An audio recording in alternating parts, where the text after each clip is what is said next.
안녕하십니까, 레필입니다. 6월 30일 두산 에너빌리티 보도록 하겠습니다. 네, 증시 보겠습니다. 코스피 1.91% 하락했고요. 코스닥은 2.22% 하락했습니다. 오늘도 하락을 했고요. 어제 하락한 데 이어서 또 이렇게 크게 좀 하락을 하였습니다. 장 중반부터 이제 또 후반까지 좀 더 밀리면서 조금 하락폭을 늘리면서 마무리를 했고요. 코스피, 코스닥 모두 외국인 투자자와 기관 투자자가 양매도를 하면서 마무리했습니다. 해외 증시도 마찬가지입니다. 상하이 종합은 올랐지만 니케이는 또 내렸고요. 다우 나스닥도 지금 혼조세를 띠고 있습니다. 네, 결국에는 지금 다우 나스닥, 그죠? 미국 시장이 금리 인상을 가파르게 하면서 이제 거기에 대한 전 세계적인 그런 금융 타격이 어느 정도 있었고요. 그 다음에 그 돈을 빠르게 이제 빨아들이다 보니까 그 여파로 이제 경기 침체가 되는 그런 신호들이 나오고 있습니다. 그래서 미국 쪽에 그런 여러 가지 지표들이 이제 하나 둘씩 발표가 되고 있는데 경기 침체에 가까운 빠르게 이제 경기 침체로 다가가는 그런 지표가 발표가 되면서 또 저렇게 증시가 좋지 않은 방향으로 진행이 되는 것 같습니다. 그리고 환율 시장을 보게 되면은 오늘 환율 먼저 보게 되면 4원 올라서 1301원까지 또 지금 환율을 밀어 올린 상황이고요. 환율이 이제 떨어지다가 21선을 받치면서 또 바로 위로 N자로 올라가 버리니까 상당히 또 시장에 부담스러운 그런 상황이 왔습니다. 그리고 우리의 마지노선이라고 지정했던 그 1300원 라인을 또다시 이제 위로 뛰어넘으면서 계속해서 이제 환율에 대한 그런 압박감을 지금 주고 있는 거고요. 이때도 이제 1300원이 이제 여기였죠. 1300원 정도 딱 찍고 떨어지긴 했는데 지금도 아슬아슬하게 계속 이제 1300원 근처에서 왔다 갔다 하고 있습니다.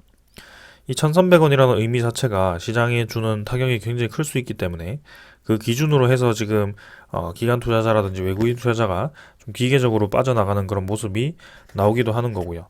이 금융위기 때 이후로 1300원 위로 지금 환율이 위로 올라간 적이 없었기 때문에 지금 시장은 1300원 이상에 대해서 경험을 해보지 못했다라고 보셔도 될 것 같습니다. 그래서 그렇게 경험해보지 못한 그런 환율이 등장을 했을 때 생각보다 이제 크게 타격을 받을 수 있는 부분들이 많기 때문에 우리나라가 특히 펀더멘털이 강한 그런 금융자금이 펀더멘털이 강한 국가가 아니기 때문에 좀 이제 그런 위기감이 좀 있습니다. 그래서 외국인 투자자는 계속해서 지금 코스피, 코스닥 할 거 없이 계속 빠져나가고 있는 분위기고요. 코스피부터 보게 되면 2,300억 정도 매도를 했습니다. 네, 그래서 결국에는 반등을 좀 하는 듯 하다가 또다시 그런 위기감이 부각이 되면서 환율은 이제 N자로 올라갔지만 증시는 또 N자로 내려가는 그런 그림이 만들어졌고요. 예상보다 조금 빠르게 좀 하락을 하고 있긴 합니다. 하지만 요때도 한번 이제 쭉 바닥을 찍고 나서 반등을 하고 다시 내려가는 모양새가 나왔기 때문에 충분히 이렇게 나올 수 있다라고 저는 생각을 하고 있고요. 이제 지금 중요하게 지켜봐야 되는 것은 이 바닥 라인 있죠. 저점 라인의 바닥 라인을 깨는지 안 깨는지 그렇게 좀 확인을 하는 게 좋을 것 같습니다. 그래서 이전에 코스피가 저점을 찍었다라고 했을 때 이제 2300 정도를 지키는지를 좀 봐야 될 것 같고요. 만약에 계속 환율이 급등을 하면서 지수 자체가 이렇게 또 뚝 무너진다라고 했을 때는 생각보다 이제 이 하락폭이 굉장히 깊게 들어갈 수도 있다라고 좀 생각을 하고 있습니다. 그래서 아직까지도 증시의 방향 자체가 어디로 가는지 정해지지 않았기 때문에 하락을 끝내고 이제 어느 정도 이제 횡보 구간을 만들지 추가적인 하락이 나올지는 사실 명확하게 알 수는 없습니다. 근데 우리의 대강 이때까지의 경험을 보았을 때 이 정도 이제 하락을 했을 때 바닥을 다질만 하다라고 생각을 했었고요. 이미 고점 대비해서 30% 이상의 지금 지수가 빠진 상황이기 때문에 충분히 지금 많이 하락을 하기도 했습니다. 그래서 추가적으로 내린다고 했을 때 코로나 이전처럼 요때처럼 막 완전히 패닉 상태처럼 떨어지진 않을 것 같고요. 일단은 추가적으로 더 내리더라도 그래도 이 월봉선, 120 월봉선 정도는 지켜주지 않을까라는 생각입니다. 자, 코스피 일단 바닥 라인 지켜주는지, 흐름 한번 계속 지켜보면 될 것 같고요. 내일 이제 금요일 시장 마지막 하루 남았는데 일단 보겠습니다. 그다음에 이제 코스닥 시장도 마찬가지입니다. 지금 저점을 찍고 올랐다가 코스피보다는 아니지만 그래도 꽤나 이제 하락을 해서 이제 바닥 라인으로 다시 내려가고 있습니다. 그래서 마찬가지입니다. 코스피와 코스닥 모두 이렇게 바닥 라인을 형성하는지를 봐야 될 것 같고요. 지금 700포인트 정도까지가 지금 남아 있는데 일단 그까지 뚫고 내려가는지 아니면 지켜주는지, 지켜줬을 때 그 자리에서 계속 반등을 해주는지 지켜보면 될 것 같습니다. 그래서 앞으로 이제 점점 이제 저점 라인을 다지는 그런 지수 움직임이 나올 가능성이 크고요. 환율도 이제 1,300원을 지금 넘었는데 1,300원 이상 막 급등을 했을 경우에 분명히 이제 정부 입장에서나 우리나라 은행 입장에서 좀 대응을 할 가능성이 큽니다. 그래서 우리나라도 이제 빅스텝 금리 인상을 발표를 한다면 이렇게 고공행진을 하던 환율도 어느 정도 한풀 꺾일 가능성이 크기 때문에 거기에 대해서도 조금 기다릴 필요가 있을 것 같고요. 분명히 좋지 않은 소식들은 이미 다 반영이 되었고 거기에 대해서 다 염두를 해두고 투자자들이 움직이고 있습니다. 그래서 그런 것들 때문에 너무 한 가지에 걱정할 필요는 없을 것 같고요. 이미 많이 떨어지기도 했지만 일단은 차분히 한번 지켜보는 게 좋을 것 같습니다. 지금은 방향을 섣불리 판단하기에는 조금은 이 변동성이 큽니다. 시장의 변동성이 크기 때문에 좀 지켜보자, 그렇게 말씀드리겠습니다. 그 다음은 환율 시장 아까 봤고요. 채권 시장 보겠습니다. 미국 10년물 국채금리가 오늘은 뚝 떨어졌습니다. 3.03%. 그래서 미국 10년물 국채금리가 3%대로 지금 떨어졌고요. 3.2%, 3.1%만 왔다 갔다 하다가 또 좀 떨어졌습니다. 그래서 환율과는 조금 반대로 진행이 되고 있고 쌍봉 찍고 지금 떨어지고 있는데 여기서 마찬가지로 바닥 라인을 잡고 옆으로 이제 고점에서 계속 유지를 할 것인지 아니면은 조금 뚫고 내려가서 어느 정도 쭉쭉 떨어질 것인지. 10년물 채권 금리도 이제 계속 올라가게 되면 채권 시장에 대한 인기가 좀 높아질 수 있기 때문에 그런 위험 자산들에게 상당히 이제 부담스러운 수익률이었거든요. 그래서 저런 수익률이 좀 떨어진다면 그래도 주식에 대한 메리트가 조금이라도 증가할 수 있기 때문에 조금은 지켜보자 라고 말씀을 드리고 싶고요. 그 다음에 지수 선물도 보시면은 지금 유럽 증시 또 이제 큰 폭으로 하락을 하고 있습니다. 2% 이상, 3% 가까이 하락을 하고 있고 미국 증시도 마찬가지 1, 2% 정도 하락을 하고 있습니다. 자, 일단 우리나라는 선제적으로 이런 하락에 대해서 지금 먼저 우리가 반응을 한 것 같고요. 지금 2% 가까이 하락을 했기 때문에 나스닥이라든지 유럽 증시가 후발주자로 그냥 따라오는 것 같다라고 생각이 들고 여기서 추가로 더 많이 하락한다 이렇게 보기엔 좀 어렵습니다. 이미 어느 정도 그런 움직임이 선제적으로 나왔었기 때문에 일단은 시장은 이번 주에는 차분히 마무리하고 다음 주에부터 또 이제 7월 달이자 7월 달 옵션 만기와 그때 이제 어떻게 움직이는지 좀 지켜볼 필요는 있겠습니다. 자, 그래서 지금은 뭔가 이 시장 전체의 움직임을 바꿀 만한 그런 불확실성 해소도 없고요. 그런 움직임도 없습니다. 그래서 아직까지 그냥 증시가 그냥 투자자들에 의해서 움직이는 거기 때문에 하루하루에 대한 그런 움직임 자체는 크게 의미가 없다라고 저는 보고 있고요. 거래량이 막 터지면서 이제 위로 계속 V자로 올라간다라고 한다면 당연히 이제 좋겠지만 지금은 그런 상황은 아닌 것 같습니다. 그리고 이제 코로나에 대한 변수가 아직까지도 남아있기 때문에 가을 겨울을 갔을 때 어떻게 될지 또 모르기 때문에 일단은 올해 정도는 계속 이 지수에 대한 변동성이 클 가능성이 크므로 이러한 것들에 대해서 조금 조심스럽게 투자를 하시는 게 맞다. 확실한 종목 위주로 투자를 하는 게 맞다라고 좀 말씀을 드리겠습니다. 자, 그래서 오늘은 이 정도로 증시 보고요. 종목으로 넘어가도록 하겠습니다. 두산에너빌리티 보겠습니다. 400원 하락해서 2% 하락했고요. 19,400원으로 마무리했습니다. 오늘 이제 장 초반에 좀 상승을 하면서 2만원 이상으로 좀 치고 나가는 모습이었는데 아쉽게도 이제 장 후반에는 좀 내리면서 마무리를 했습니다. 지금 두산에너빌리티만 내린 게 아니고 전체적인 증시가 또 2% 가까이 하락을 하였고요.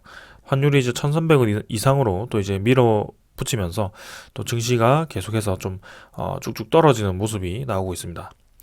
지금 이제 증시가 떨어진 것에 대비해서는 두산 에너빌리티는 상당히 지금 잘 버티고 있고요. 어, 어제는 심지어 이제 좀 많이 올랐었죠. 증시가 내렸음에도 불구하고 이렇게 올라가는 분위기가 나왔습니다.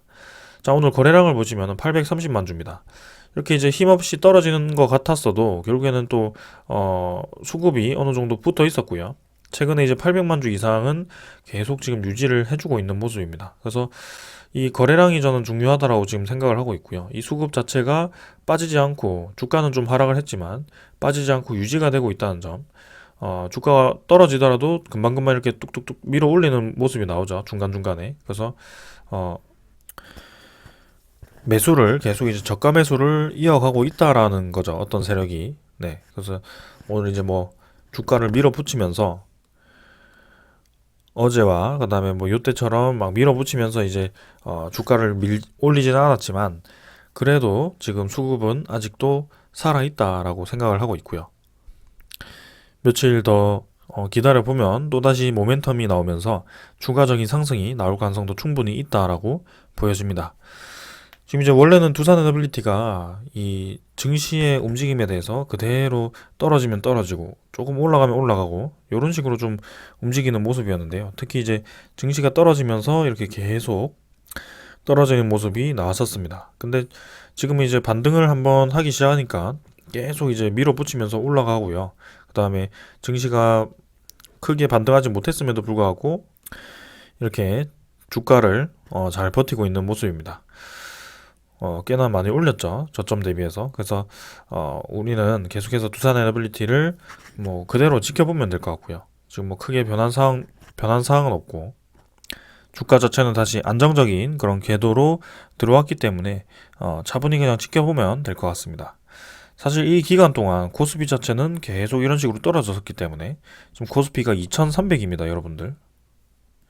코스피가 3300에서 2300까지 떨어지는 동안 지금 두산 에너빌리티는 뭐 횡보 아닌 횡보를 좀 하고 있죠, 이렇게. 네. 그래서 결국에는 또 중간 지점까지 이렇게 왔다는 말입니다. 네. 그래서 상당히 지금 저는 잘 선방을 하고 있는 종목 중에 하나라고 생각을 하고 있고요. 어, 웬만한 대형주들은 지금 생각보다 많이 떨어져 있습니다. 주가들이. 그래서 그런 것들에 비하면 지금 확실히 두산 에너빌리티, 네, 지금 잘 버티고 있고, 최근에 들어서 들어온 이 매수 세력이, 그대로 다시 요때처럼, 혹은 요때처럼 밀어붙일지, 네, 더 지켜볼 가능성, 더 지켜보면 될 것 같습니다. 충분히 올릴 가능성도 충분히 있고요. 그래서 이때도 1차적인 상승이 나오고 잠깐 좀 쉬었다가 다시 올라가고 뭐 그런 식으로 좀 진행을 많이 했었기 때문에 네, 그대로 뭐 V자로 이렇게 쭉쭉쭉쭉 올리지는 않습니다. 그래서 어느 정도 쉬었다 가고 이런 식으로 하긴 하지만 일단 더 지켜볼 필요가 있을 것 같고 이때는 이제 되게 특이했죠. 한 번도 안 쉬고 그냥 쭉 올렸는데 뭐 그때가 언제 나올지는 뭐 저도 정확하게 말씀을 드릴 수는 없습니다. 하지만 지금 분위기는 나쁘지 않다라고 말씀을 좀 드리고 싶네요. 그래서 여전히 큰 박스권에서 두산 에너빌리티는 횡보를 하고 있다라고 보시면 될 것 같고요. 네, 오늘도 뭐 크게 차트 움직임 없었기 때문에 넘어가도록 하겠습니다. 이제는 뭐 음운구름을 이제 옆으로 횡보를 하면서 이렇게 뚫어준다면 이제 좋은 그림이 다시 또 나올 법하죠. 네, 그래서 이때처럼 또 비슷한 그림이 나올 가능성이 충분히 있어 보인다. 지금 이제 증시에 대한 모멘텀을 이겨내고 증시에 대한 하방 압력을 이겨내고 지금 두산 에너빌리티만으로 지금 움직이고 있기 때문에 상당히 좀 긍정적으로 보고 있고요. 네. 분명히 또 올라갈 거라고 저는 생각을 합니다. 월봉도 지금 뭐 횡보를 계속 이어가고 있고요. 추세 그대로 살리면서 네, 크게 내렸던 거 그대로 다 밀어 올리면서 그대로 지금 유지를 하고 있고요. 라인 자체는 여전히 살아있다. 굉장히 지루한 구간일 수 있지만 결국에는 증시가 내림에도 불구하고 크게 움직임이 없었다. 하지만 분명히 이런 상승이 다가올 것이다. 그죠? 지금 그런 상승이 나올 때가 되었다라고 저는 좀 보고 있습니다. 그래서 한번 또 거래량이 터지는 그 구간이 분명히 올 수 있을 것 같고요.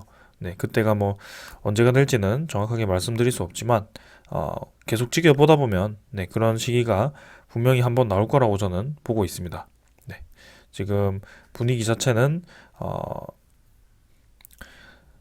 정부 차원에서나 세계 차원에서나 계속 이제 이 두산에너빌리티가 투자하는 그 분야에 대해서 성장을 시키기 위해서 노력을 하고 있기 때문에 굉장히 지금 결이 잘 맞다고 할까요? 네. 그래서 박자가 잘 맞습니다. 그래서 저는 요때와 지금 유사한 상황이 아닐까 그런 생각을 좀 하고 있고, 요때도 하루아침에 이렇게 두산, 요때는 중공업 시절이죠.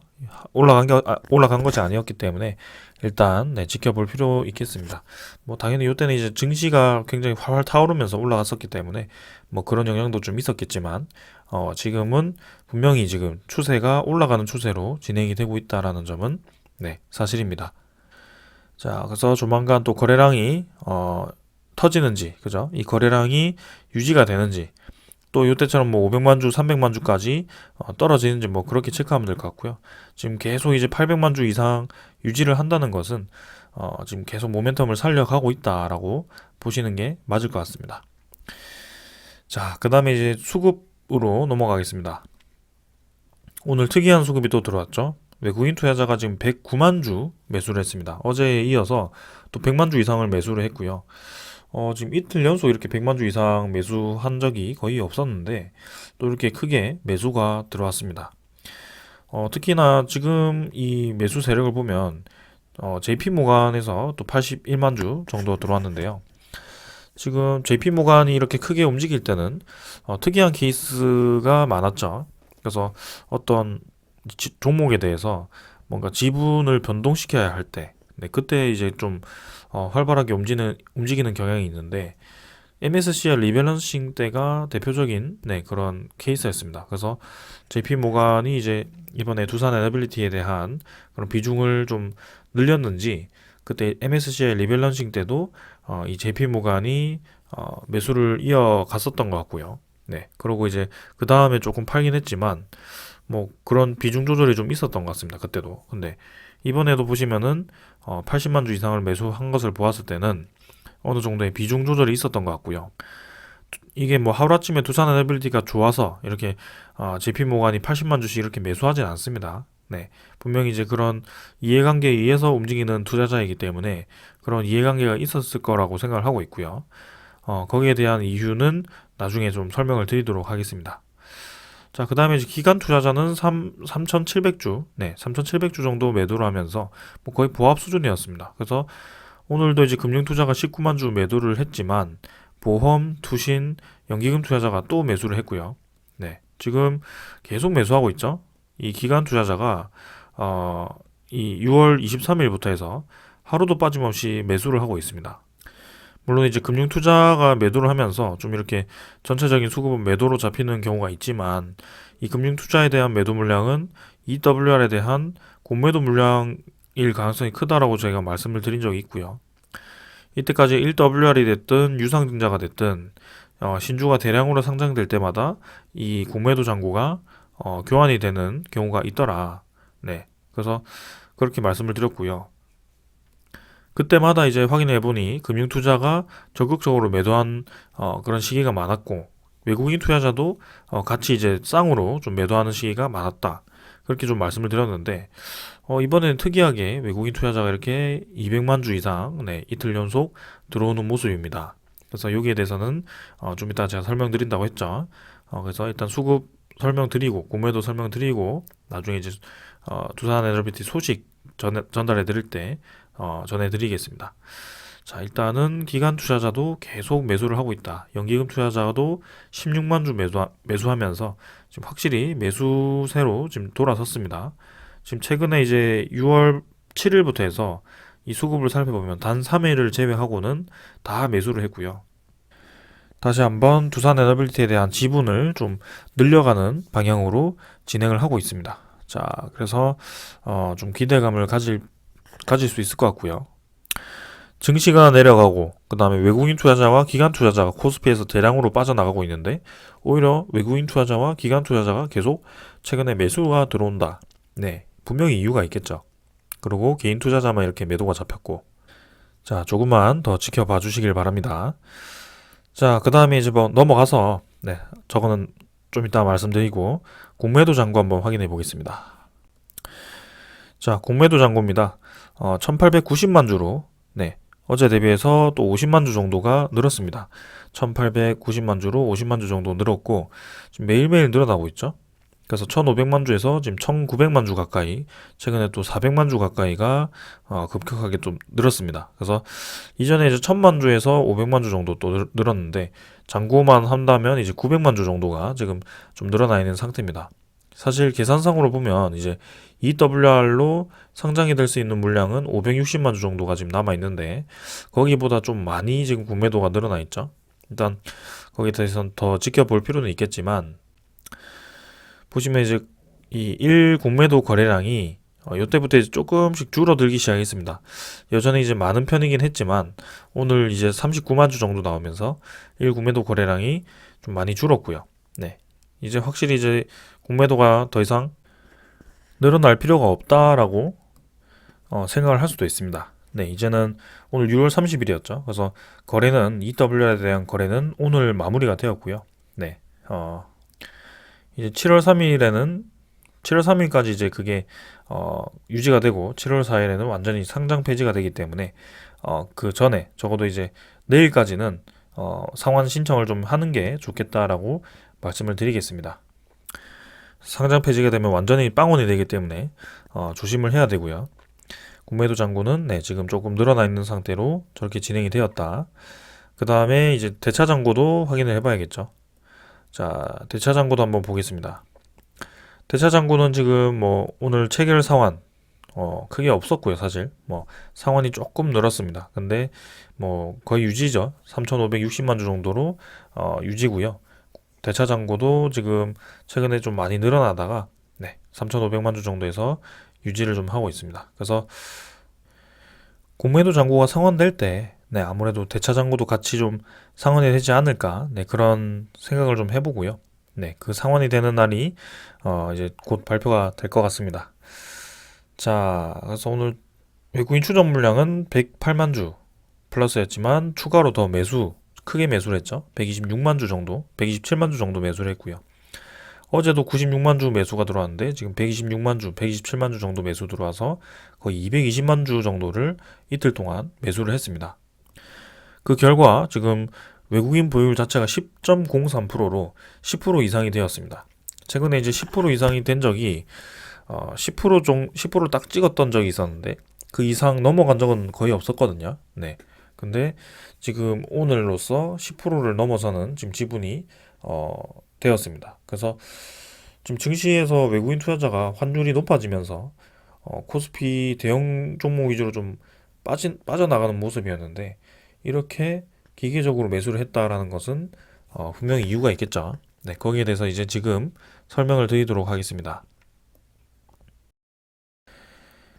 자, 거기에 대한 이유는 사실 뭐 몇 번 말씀을 드렸습니다. 네, 이전에 몇 번 말씀드렸고 최근에 이제 원전 관련 종목들의 ETF가 두 종목이 상장이 되었습니다. 그래서 그 원전 관련 ETF를 구성하는 종목 중에 대표적인 종목이 두산 에너빌리티, 뭐 한전기술, 한전 KPS, 뭐 이런 종목들이겠죠. 삼성물산. 그래서 이런 큰 종목들이 지금 굉장히 이제 잘 선방을 하고 있고요. 특히 다른 원전 종목들 대비해서 상당히 이제 많이 올라가는 그런 그림이 지금 그려지고 있습니다. 그래서 폭락장에서도 지금 원전 관련 ETF 종목이 선방을 하고 있고요. 네. 한국투자신탁 운용의 킨덱스 원자력 딥테마 딥서치죠. 원자력 테마 딥서치고 그 다음에 NH 아문디 자산운용사의 하나로 원자력 실렉트 ETF 이렇게 해가지고 둘 다 이제 지금 수익을 기록을 하고 있습니다. 그래서 지금 증권가에서도 새 정부의 친원전 정책 그 다음에 미 세일즈 그죠 기조로 당분간 원전 관련 상품들의 강세가 이어질 것으로 내다봤다. 그래서 한화금융투자연구원은 우크라이나 전쟁과 맞물려서 에너지 수급 문제로 혼란을 겪은 국가들이 에너지 안보의 중요성을 인식하고 원전 확대 방향으로 가고 있다라고 얘기를 했죠. 그래서 원전 테마로 분류된 종목이라도 영위 사업에 따라서 수혜 정도가 다르다. 그럼 두산 에너빌리티에 대한 영위 산업은 뭐죠? 제가 계속 말씀드리고 있죠. 원전에 대한 영위 산업, 두산 에너빌리티. 첫 번째, 건설입니다. 건설이 가능합니다. 원전의 외곽 건설이라든지, 그 다음에 뭐 EPC 등 그런 2차 측 시공을 진행할 수 있는 역량을 가지고 있고요. 이집트 관련해서 원전을 지금 현대건설과 두산에너빌리티 두 기업이 원래 수주를 거의 확정을 했었는데 지금은 조금 러시아 전쟁으로 인해서 좀 꼬이긴 했지만 일단은 그 큰 공사를 45% 비중을 차지할 정도로 영향이 있습니다. 건설 영향이 있고요. 두 번째는 네, 원전 기자재입니다. 원전 기자재. 이 기자재의 종류는 상당히 많습니다. 원전 뭐 증기 발생기라든지 아니면은 연료봉 쪽도 네, 하고요. 그다음에 뭐 제어 쪽, 그죠? 계측 제어도 하고요. 원전에 가동하면서 제일 중요한 것이 안전인데 그 안전성을 높이기 위해서 네, 자동 정지 시스템도 네, 구축을 해놨습니다. 그래서 이 두산 에너빌리티 홈페이지에 들어가시면은 어떤 원전 기자재를 하는지 다 나와 있습니다. 거의 종류가 10가지 이상 되기 때문에 상당히 네, 메리트가 있다. 그리고 우리나라에서 유일하게 네, 그 기자재들을 생산할 수 있는 기업입니다. 그래서 거의 독보성이 있죠. 네. 그 다음에 세 번째는 핵폐기물 보관 용기, 캐스크라든지, 그 다음에 그 캐스크를 통해서 핵폐기물을 운송할 수도 있습니다. 뭐 맥스터라고 이제 큰 그 핵폐기물을 담는 그 저장 장치가 있긴 한데 그거랑 조금 다르긴 하지만 캐스크는 이제 용기라고 보시면 되고 얘는 이제 완전히 맥스터는 저장 장치라고 보시면 될 것 같습니다. 그래서 조금 다르긴 하지만 지금 원전 핵폐기물 관련해서도 지금 처리할 수 있는 그런 기술을 가지고 있다. 그래서 거기다가 네 번째 SMR 관련 소형 모듈 원전에도 기자재를 공급을 하고 그 지금 1위 기업인 유스케일 파워와 긴밀한 협력 관계 그다음에 3조 원 이상의 수주를 이미 따놓은 당상이죠. 그래서 상당히 이제 이 영위하는 분야가 큽니다. 네, 두산 에너빌티는. 그래서 ETF 상으로도 상당히 비중이 클 수밖에 없을 거라고 저는 생각을 하고 있고요. 우리나라에서 유일한 그 제조 기술을 가진 네, 두산 에너빌리티이기 때문에 상당히 네, 인정을 많이 받고 있죠. 그렇기 때문에 최근에 이제 그런 주가 흐름이 상당히 이제 견고하게 흘러가고 있고요. 원전 관련 종목들이 다 오르지 않았습니다. 지금 보시면은 뭐 일진 파워라든지 우진 이런 종목들은 올라가기도 올라갔었지만 내려갈 때 그냥 가차없이 지금 떨어지고 있거든요. 같은 원전 종목이지만 그래서 반등을 꽤 강하게 했었지만 좀 하락폭도 지금 크게 하면서 반등폭을 꽤나 이제 반납을 하는 모습이고요. 네. 우진도 지금 마찬가지 12,400원까지 지금 떨어지는 경우가 생겼고요. 뭐 물론 상승폭이 굉장히 크긴 했지만 하락폭도 지금 굉장히 큰 모습입니다. 그에 반면 한전기술, 한전 KPS 뭐 이런 두산 에너빌리티는 상당히 이제 지금 2% 이상 떨어지지 않았죠. 그래서 잘 버티고 있습니다. 그만큼 지금 그런 외국인 투자자라든지 기관 투자자가 그 ETF에 대한 구성 종목들에 대해서 어느 정도 비중 조절을 하는 거라고 저는 보고 있고요. 분명히 지금 기계적으로 매수를 계속하는 이유가 있을 거라고 보고 있습니다. 그래서 목표하는 그 비중이 있을 것 같고 거기에 대해서 그 비중을 채우기 위해서 매일매일 매수를 하고 있다라고 봅니다. 그렇다고 한다면 지금 뭐 증시가 떨어지더라도 뭐 거기에 상관없이 계속해서 그 비중을 맞추기 위해서 기관 투자자라든지 외국인 투자자가 매수할 가능성이 크고 장이 좀 분위기가 좋게 이제 다 같이 올라가는 분위기라면 당연히 또 올라가겠죠. 그래서 조만간 저는 두산 에너비티가 다시 2만 원을 회복하면서 또 올라갈 가능성도 충분히 있다라고 봅니다. 지금 분위기가 괜찮고요. 아까 말씀드린 거래량이 지금 이제 800만 주 이상 계속 유지가 되면서 더 올라가는지 한번 지켜보면 좋을 것 같습니다. 네, 그 다음은 이제 체코 소식이고요. 뭐 계속 말씀드렸지만 체코와 이제 원전 이외에도 지금 방위 산업이라든지 수소, 그다음에 뭐 그런 배터리 관련해서 네, 투자를 하면서 지금 이제 그거랑 엮어서 세트로 이제 원전 세일즈를 하려고 노력하고 있다라고 어제도 말씀드렸는데요. 결국에는 이제 체코와 한국이 이렇게 10개 분야에서 협력을 하기로 MOU 체결을 했다라고 합니다. 그래서 원전, 방산, 수소 등의 다각적 산업 협력을 위해서 협력을 하기로 했다라고 얘기를 하고 있고요. 그동안 이제 미국과 프랑스 대비해서 좀 그런 세일즈에 대한 전략이 조금 부족하다라고 느끼기도 했었는데, 지금 최근에 들어서는 한수원도 그렇고 지금 산업부 장관도 이렇게 직접 방문을 하면서 계속해서 세일즈를 하기 위해서 노력하는 모습이 보이고 있습니다. 자, 그래서 체코 장관이 한국의 새로운 정부의 원전 정책과 마찬가지로 체코 정부도 원자력 에너지를 에너지 정책의 중요한 수단으로 생각을 하고 있고, 자유와 민주주의 등 공통 가치를 가진 한국 등 국가들 간의 협력이 중요한 만큼 한국의 입찰 참여를 기쁘게 생각하고, 그 다음에 특히 UAE에서 보여준 한국의 기술력을 높이 평가를 한다라고 얘기를 하고 있죠. 그래서 이게 UAE는 1400메가와트급 21조에 4개를 했고요. 이것만 해도 지금 말도 안 되는 가격이었는데, 그거를 지금 공사 기간 내에 완공을 지금 진행을 하고 있고, 거기에 대해서 이미 1호기, 2호기는 잘 돌아가고 있다. 그리고 이제 곧 3호기도 돌아가고 이제 4호기도 완공이 될 예정이다.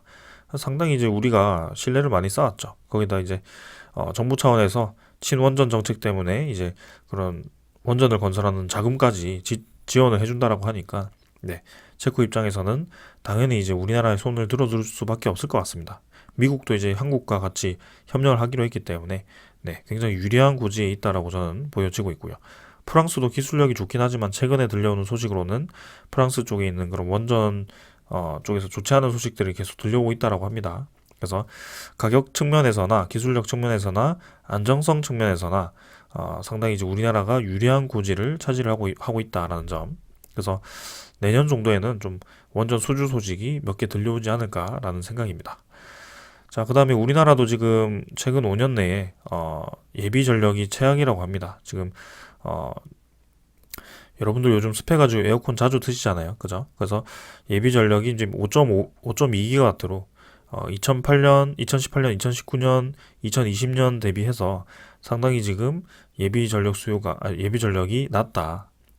그래서 우리나라도 어쩔 수 없이 신한울 1호기를 지금 이달 9일에 개통을 연결해서 성공했는데, 지금 빠르게 지금 돌리고 있죠. 그래서 신한울 1호기도 지금 바로, 네, 이 돌려야 되는 만큼 지금 전력이 빡빡하게, 네, 돌아가고 있습니다. 그래서 수요가 그만큼 많다는 소리고요. 앞으로 점점 전기에 대한 수요가 많아질 거라고 저는 보고 있습니다. 그래서 그만큼 대체 에너지가 필요한데, 신재생 에너지도 분명히 좋긴 합니다만, 거기에 대해서 지금 급격하게 변화하는 그런 에너지 패러다임, 그 다음에 탈석탄 속도를 감당하기 위해서는 분명히 중간에 원전이 필요하다라는 것을 네, 다들 알고 계실 겁니다. 그래서 지금 전 세계적으로 다시 원전으로, 특히 대형 원전도 대형 원전이지만 SMR도 같이 검토가 되고 있는 것이고요. 원전 르네상스가 왔다라고 보셔도 될 것 같습니다. 자, 그래서 그런 기대감으로 계속 지켜보고 있을 거고요. 네, 지금 뭐 증시는 좀 내려가고 있는데 두산 에너비티 생각보다 잘 버티고 있습니다.